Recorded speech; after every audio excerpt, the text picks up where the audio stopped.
let me tell you, I find this fascinating. I don't know if it's true or not. I've looked into it a little bit. But before we go any further, let's get into O'Shea Duke Jackson.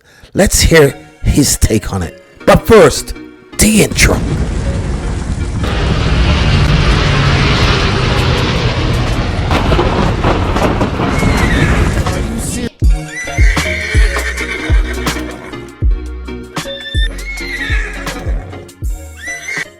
There is a story coming out of Texas. There is a local pastor by the name of Pastor Isaac.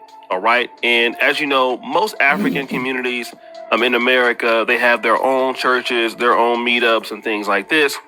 So he was a local pastor in the area. All right. And there was a young lady by the name of Sandra, also Ghanaian, who was in this particular membership. Yes, apparently she was in the congregation. Are you delusional? Do you suffer from a mental illness? No, I do not suffer from a mental illness. I heard this story. I don't even know if it is true. That's not ridiculous. That's not ridiculous to say that. But anyway, you know what I did? I did my own research because I don't know if it's true or not. But this is what I found with a quick Google search. Police authorities have arrested and detained a Guyanese-born, Texas-based pastor whose name has been given as Isaac. What happened to the last name? There's supposed to be a police report. For allegedly stabbing his newly wedded wife to death. And as you notice, they used the word allegedly. Odd. Well, okay, I'm going to let that one go. They have to say allegedly. According to multiple reports, the suspect, Pastor Isaac, allegedly took the life of his wife after discovering a troubling truth about her following their wedding. This is a trans situation. Isaac, a leader of the church community, also based in Texas, reportedly married the deceased Sandra, who was also a member of the church. You notice how they used the deceased Sandra. What about her last name? Come on. There's got to be more to this than that. This is what's making me think this might be fake. I could be wrong. I don't know. But this is what I got. Hey, you can see all the stuff on the site here. All right. This is where I got this from off of Google. Go on. Now, this story, like I said, is going viral all over Africa, especially in the West African blogs. And so what happened is they chose to be abstinent following biblical teachings from intimacy until their wedding night. All right. Then once it was time to clap cheeks, Sandra finally told the pastor that she was a he. What? And basically, he waited all this time to marry a man. The stuff that makes me suspicious. He's a pastor. You check into this.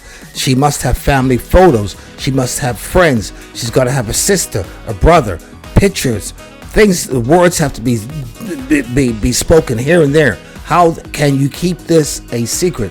Yeah, she does look like a woman. I gotta admit, does look like a woman. It can pass, but there's a lot more to this than that. If this is true, come on. How about pictures when she was 4, 5, 6, 7? How about that? How about talking to the mother? Is this eerie silence when you go into the house to visit her or do things? Are there suspicious things which make you say, I don't know, something's funny here? That's what you call a red flag event. The pastor was not going out like that. He attacked Sandra with overwhelming force, leaving Sandra with fatal injuries. Okay? Reports are saying that he stabbed Sandra over 40 times. Obviously, this pastor has been pasteurized and is what you call an evan jellyfish, a true man of the cloth would not strike out in anger and kill her. He would use other means, but deadly force would not be a part of his lifestyle as being a pastor. He'd have to swallow that and walk away. Killing her tells me a little bit about this so-called pastor. And if I was a member of the congregation, I would just move on. And apparently he said some of the congregation already knew. Come on, really? This is what's going out there on the internet. Again, I'm not sure if this is a true story. This story is going out all over the black internet. So take it for what you will.